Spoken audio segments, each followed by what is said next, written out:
নমস্কার, আমি অর্ণব আরও একবার চলে এসেছি ঋষিবাণী ইনস্টিটিউট অব ভেদিক অ্যাস্ট্রোলজিতে। প্রত্যেকদিন যখনই আসি নতুন নতুন বিষয় সম্পর্কে জানি, নিজে সমৃদ্ধ হই এবং চেষ্টা করি আপনাদের সামনে তুলে ধরতে অনেক অজানা বিষয়, যার মাধ্যমে আপনারা উপকৃত হন। আর এই বিষয়ে আমাদের পুঙ্খানুপুঙ্খভাবে যিনি জানান, যিনি আমাদের প্রত্যেক মুহূর্তে সচেতন করেন, যিনি আমাদের প্রত্যেক মুহূর্তে ভালো রাখার চেষ্টা করেন, তিনি হলেন শান্তনুদা, শ্রী শান্তনুদে। শান্তনুদা, আরও একবার স্বাগত। নমস্কার সবাইকে। নমস্কার শান্তনুদা। নতুন বছরে আমরা পা দিয়েছি বেশ কটা দিন হলো, এবং বিভিন্ন বিষয় নিয়ে নতুন বছর পড়ার পর থেকেই জানছি, যেমন নতুন বছরের আগে নতুন বছর কীরকম যাবে সেই নিয়ে জানছিলাম। এবার নতুন বছর পড়ার পর আমরা রাহু কেতু, তার প্রভাব, এগুলো সম্পর্কে জেনেছি। কিন্তু আজকে যে বিষয়টা নিয়ে জানতে চাইবো, সেই বিষয়টা অনেক, শুধু আমার কেন, অনেক মানুষের কাছে একটা প্রশ্নের জায়গা। আমরা ছোটোবেলা থেকে একটা কথা, চলতি কথা শুনে আসি, গ্রহণ, এবং গ্রহণের সময় অনেক গ্রহণের ওপর রাহুর প্রভাব পড়ে, এবং রাহু নানা রকম ক্রিয়াকলাপ ঘটিয়ে থাকে। এটা আমাদের একটা চলতি কথায় গ্রহণ সম্পর্কে ধারণা আছে। তো সেটা কতটা বাস্তবসম্মত? আদৌ কি রাহু কোনো প্রভাব ফেললে সেটা কিভাবে ফেলে আর কী কী, সে বিষয়ে একটু জানবো। রাহু কেতু গ্রহণ, এই বিষয়টি কিন্তু টোটালি সায়েন্টিফিক বা অ্যাস্ট্রোনমিক্যাল ব্যাখ্যা রয়েছে। তো বিষয়টি কি আমরা সবাই জানি, যখন সূর্য, চন্দ্র, পৃথিবী একই সরলরেখায় আসে এবং সেই দিনটা যদি পূর্ণিমা অথবা অমাবস্যা হয়, সেই ক্ষেত্রে গ্রহণ হতে দেখতে পাওয়া যায়। এইটা আমরা ছোটোবেলায় সবাই পড়ে এসেছি। কিন্তু এর মধ্যে রাহু কেতু, রাহুর গ্রাস, এই ব্যাপারগুলো কেন এলো, এইটা হচ্ছে গিয়ে আমার মনে হয় তোমার অ্যাকচুয়াল প্রশ্ন।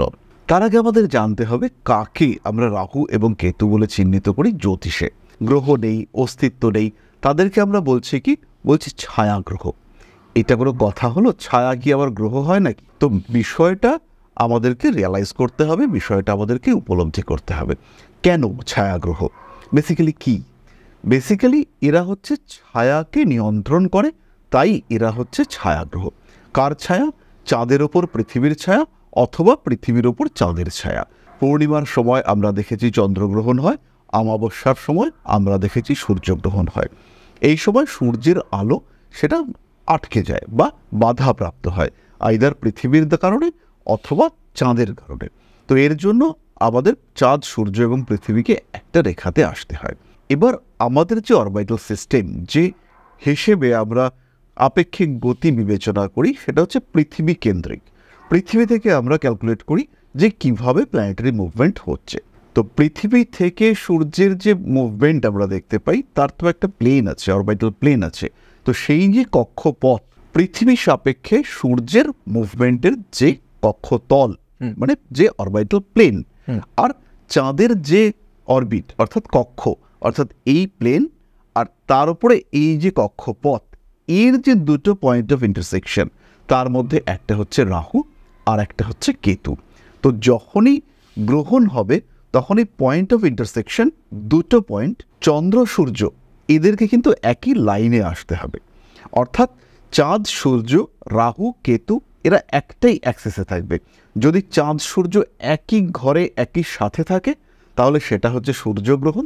আর যদি জাস্ট অপোজিশনে থাকে, যে সূর্যের সাথে রাহু রয়েছে বা সূর্যের সাথে কেতু, চন্দ্রের সাথে রাহু, এই কম্বিনেশন যদি হয়, তাহলে সেটা চন্দ্রগ্রহণ হবে। তাহলে এই যে সিস্টেমেটিক অ্যাপ্রোচ, এর ফলে কি হচ্ছে, দেখা যাচ্ছে যে গ্রহণের সময় সূর্য ঢাকা পড়ে যাচ্ছে, বা সূর্য অদৃশ্য হচ্ছে, বা চন্দ্র অদৃশ্য হচ্ছে। সেটাকেই আমাদের পুরাণ কাহিনীকার যারা রয়েছেন, তারা বলেছেন যে রাহু গ্রাস করে নিল। এই যে রাহু, তার গ্রাসে চন্দ্র এসে পড়লো বা সূর্য এসে পড়লো। বেসিক্যালি এরা যে একটা লাইনে আসছে, পূর্ণিমা বা অমাবস্যার সময় এরা একই লাইনে আসছে, সেটাকেই ডিসক্রাইব করবার জন্য এই রাহু কেতু অ্যাক্সিস, এটাকে কল্পনা করা হয়েছে। এবং খেয়াল রাখতে হবে, রাহু কেতু এরা কিন্তু আমাদের কনসিয়াস, সাবকনসিয়াস মাইন্ড, এদেরকে কন্ট্রোল করে। সূর্য, চন্দ্র আমাদের আত্মিক প্রবৃত্তি, আমাদের মানসিক চেতনা, আমাদের কনসিয়াস মাইন্ড, এদেরকে কন্ট্রোল করে সূর্য এবং চন্দ্র। আর তার সঙ্গে রাহু কেতু, এদের যে অ্যাটাচমেন্ট, আমাদের যে মনের অনুভূতি, মনের অভিব্যক্তি, তার কিছু বাহ্যিক প্রকাশ রয়েছে, কিছু আভ্যন্তরীণ প্রকাশ রয়েছে। একজন মানুষ সাংঘাতিক খেতে ভালোবাসে, আমরা কি বলি চোখের খিদে। এই চোখের খিদে ওয়ার্ডটা, পেটের খিদে সত্যি সত্যি খিদে, খাওয়ার পরে মনে হলো আরেকটু খাবো।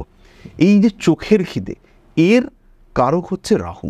পোশাক পরিচ্ছদ, জামা কাপড় সবই রয়েছে, কিন্তু শান্তি নেই। কারক গ্রহ হচ্ছে কি রাহু।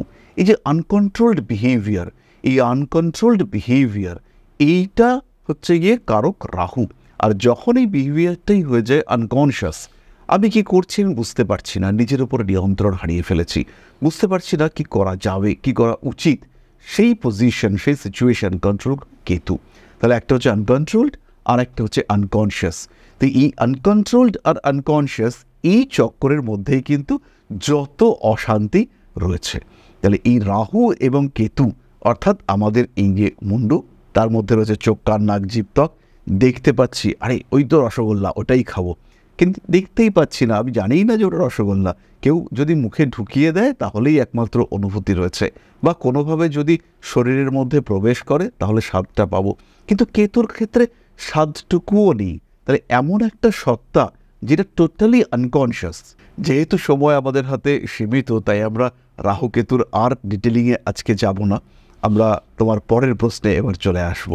এরপর যেই জিনিসটা তোমার কাছ থেকে জানতে চাইবো শান্তনুদা, রাহু এবং কেতুর রিসেন্ট কোনো মুভমেন্ট হচ্ছে যেটা বিশেষভাবে কোনো প্রভাব ফেলবে? এটা তো বিরাট মুভমেন্ট হচ্ছে। প্রথমেই আমরা বলি পয়লা বৈশাখ আমরা সবাইকে শুভ নববর্ষ জানিয়েছি, কিন্তু এই শুভ নববর্ষের দিনই একটি অশুভ ঘটনা ঘটেছে। পয়লা বৈশাখের দিনই রাহু এবং শনি এরা একে অপরকে অতিক্রম করেছে। ফলে এটা কিন্তু কালপুরুষ বা ন্যাচারাল জোডিয়াকের জন্য বিরাট বড় একটা ইভেন্ট। এরপরে আমরা দেখব 18ই মে রাহু মীন রাশি ছেড়ে কুম্ভে প্রবেশ করছে এবং কেতু কন্যা ছেড়ে সিংহতে প্রবেশ করছে। এটা কন্টিনিউয়াসলি চলতে থাকবে এবং এই কন্টিনিউয়েশনটা চলবে 5th ডিসেম্বর 2026 পর্যন্ত। অর্থাৎ প্রায় 1.5 বছর আমরা সিংহ রাশিতে কেতুকে, কুম্ভ রাশিতে রাহুকে দেখতে পাবো। আমরা শুনলাম। এরপর যে এই জিনিসটা জানতে ইচ্ছে করছে, আমরা বিভিন্ন রাশি নিয়ে প্রত্যেকদিন জানতে চাই। আজকে যেটা জানতে চাইবো, রাহু এবং কেতুর যে সঞ্চার সেটা কর্কট রাশির ওপর কিভাবে প্রভাব বিস্তার করবে?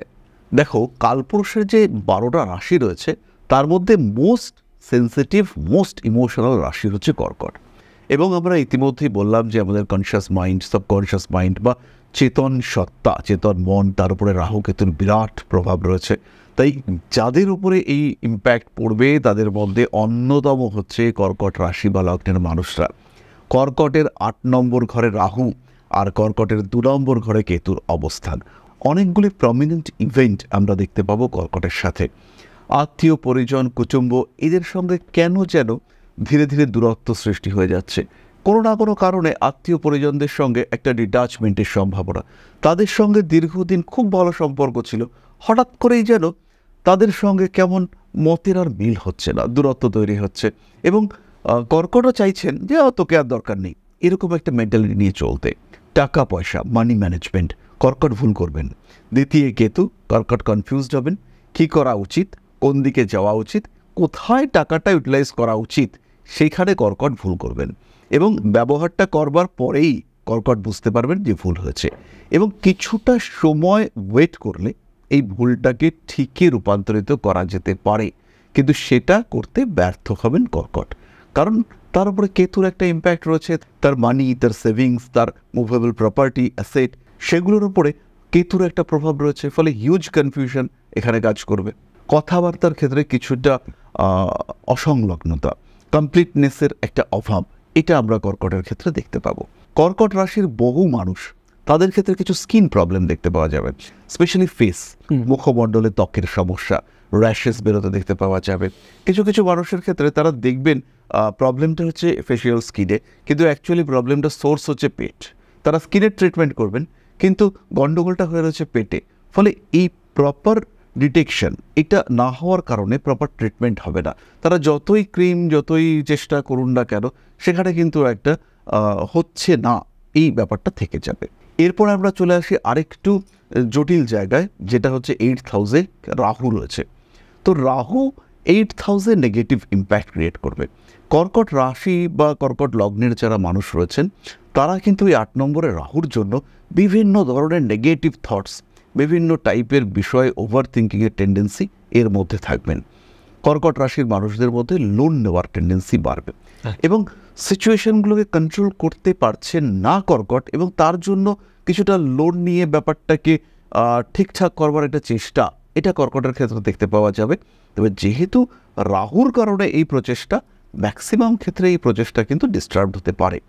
দরকার একটা সলিড দশা। যদি একটা ভালো দশা পাওয়া যায়, অষ্টমে রাহু, সে 7 পুরুষ আগের কোনো একজন মানুষের সম্পত্তি, সেটা হচ্ছে গিয়ে পাইয়ে দিতে পারে।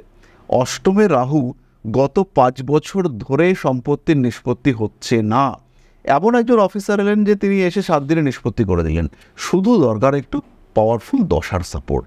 অষ্টমে রাহু পারিবারিক সম্পত্তি, লোন পাওয়া ইত্যাদির ক্ষেত্রে বিরাট সাপোর্টিভ রেজাল্ট দিতে পারে। সারা জীবন লটারি কেটেছে, একটা টাকা পায়নি একজন জাতক, সে এই অষ্টমে রাহুর মুভমেন্ট হয়েছে, সে হচ্ছে গিয়ে একদম প্রথমে 1 কোটি টাকার লটারি সেটা পেতে পারে। তো দরকার যেটা, সেটা হচ্ছে জন্মকুণ্ডলিতে রাহুর একটা বেনিফিশিয়াল অবস্থান আর তার সাথে একটা সাপোর্টিভ দশা। সেই ক্ষেত্রে রাহু কিন্তু জীবন চেঞ্জ করে দিতে পারে। 8 নম্বর ঘরে রাহু থাকার কারণে তার দৃষ্টি পড়বে 4th হাউসে। এই 4th হাউসে দৃষ্টি পড়ার কারণে বাড়িতে কিছু বাস্তু ডিফেক্ট ক্রিয়েটেড হতে পারে।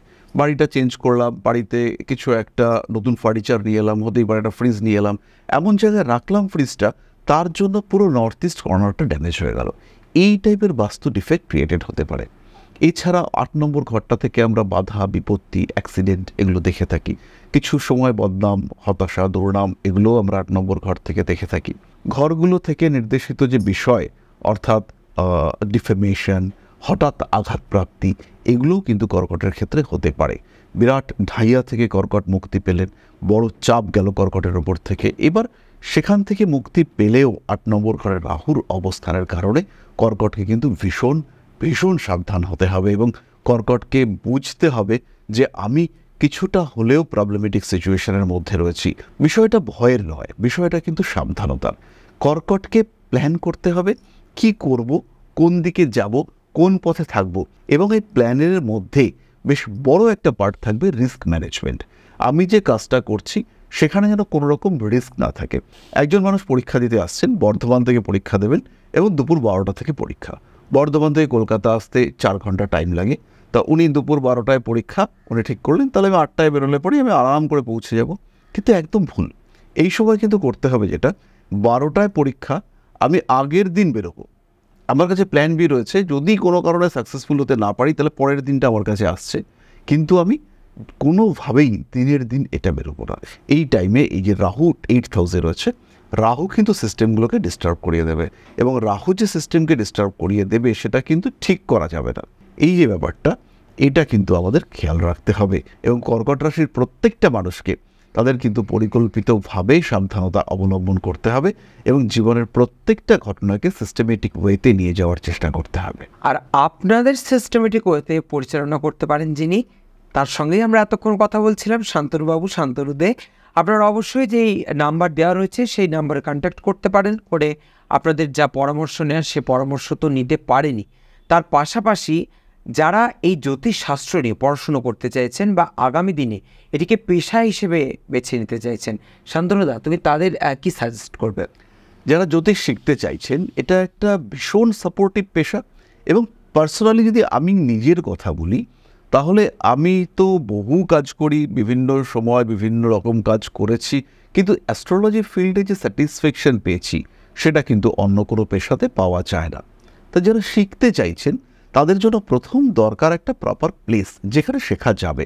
আমাদের রয়েছে Rishibari institute of Vedic astrology. এখানে আমরা যেটা করেছি, বিগত 10 বছর ধরে পড়ানোর এক্সপেরিয়েন্সকে আমি একটা সিস্টেমেটিক ওয়েতে কনভার্ট করেছি। সিলেবাসটা একদম কম্প্যাক্ট সিলেবাস। জ্যোতিষের কাছে যখনই কেউ আসছেন তাকে জন্ম তারিখ, জন্ম সময় দিতে হচ্ছে। এবার একজন এলেন যার জন্ম তারিখটাই নেই, তাহলে জ্যোতিষকে হাত দেখতে হবে।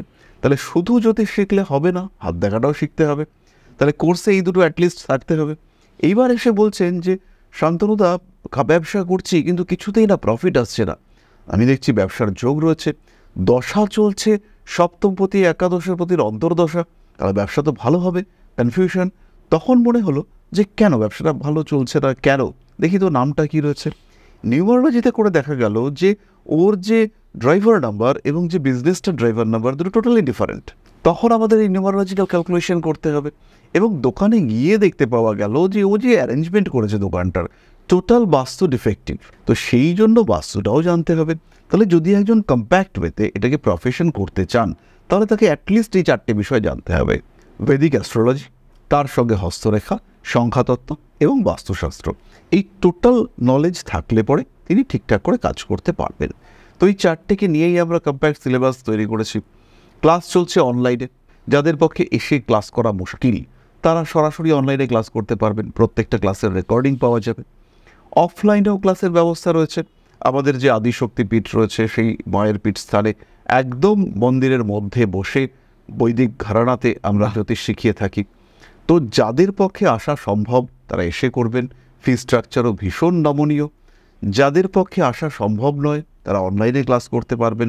আমাদের ফ্যাকাল্টিরা অত্যন্ত স্ট্রং এবং তাদের নলেজ লেভেল সেটাই ডিফারেন্ট। আর সবচেয়ে বড় বিষয় হলো, যারা আমাদের এখানে পড়ান তারা কিন্তু রেগুলার প্র্যাকটিসিং অ্যাস্ট্রোলজার। ফলে এই যে প্র্যাকটিক্যাল সাবজেক্ট, এর যে বাস্তবিকতা, সেইটাকে ওপেন করবার ক্ষমতা তাদের মধ্যে রয়েছে। সুতরাং যারা শিখতে চাইছেন, স্পেশালি যাদের কাছে কিছুটা সময় রয়েছে, তিনি গৃহবধূ হতে পারেন, তিনি একজন টিচার হতে পারেন, তিনি অন্য কোনো পেশায় যুক্ত থাকতে পারেন, একটু সময় যদি দিতে পারা যায় তাহলে পরেই কিন্তু এই সাবজেক্টটা শেখা যায়। আর সাবজেক্টটা একটু ভালোবাসতে হবে। আর বাকিটার জন্য তো আমরা রয়েছি। একদম, অর্থাৎ আমি যেটা বুঝলাম, যদি আপনি শিখতে চান তাহলে কিন্তু সমস্ত রকমের অ্যাসিস্ট্যান্টস আপনারা কিন্তু এই প্রতিষ্ঠান থেকে পেয়ে যাবেন। এবং যোগাযোগ করতে চাইলে ওই যে ফোন নাম্বার দেওয়াই রয়েছে। আর সব শেষে যেটা বলবো, শান্তনুদাকে কিন্তু এখন আমরা দুর্গাপুরেও পাচ্ছি।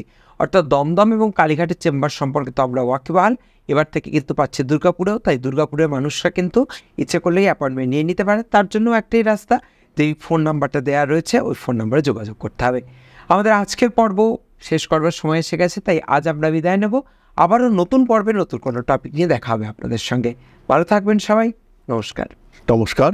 জয় মা আদিশক্তি।